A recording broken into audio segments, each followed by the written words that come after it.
একদিন গ্রামের এক কোণে ছিল এক ছোট্ট মেয়ের নাম রিনা। সে খুব ভালোবাসত ফুল। তার ছোট্ট একটা বাগান ছিল, যেখানে সে নানা রকম ফুলের চারা রোপণ করত: গোলাপ, রজনীগন্ধা, বেলি আর সূর্যমুখী। প্রতিদিন ভোরে উঠে রিনা বাগানে পানি দিত, আগাছা তুলত, আর ফুলগুলোর সঙ্গে কথা বলতো। সে বিশ্বাস করত ফুলরাও কথা বোঝে। ধীরে ধীরে তার বাগানটা রঙে রঙে ভরে উঠল, সুবাসে মম করত আশপাশ। একদিন স্কুল থেকে ফেরার পথে সে দেখল এক বুড়ি মহিলা রাস্তার ধারে বসে কাঁদছে। রিনা তার হাতে একটি গোলাপ তুলে দিল। মহিলা হেসে উঠলেন, বললেন, তুমি সত্যি খুব ভালো মেয়ে।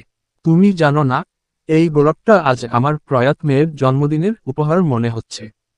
রিনা বুঝল, ফুল শুধু সৌন্দর্য নয়, ভালোবাসা ও শান্তিরও বাহক। সে আরও ফুল লাগাতে শুরু করল, শুধু নিজের জন্য নয়, আশপাশের সবার জন্য। আর তার সেই ছোট্ট ফুলের বাগান হয়ে উঠল গ্রামের সবচেয়ে আনন্দের জায়গা। নৈতিক শিক্ষা: ভালোবাসা ও যত্ন দিয়ে ছোট্ট কিছু বড় পরিবর্তন আনতে পারে।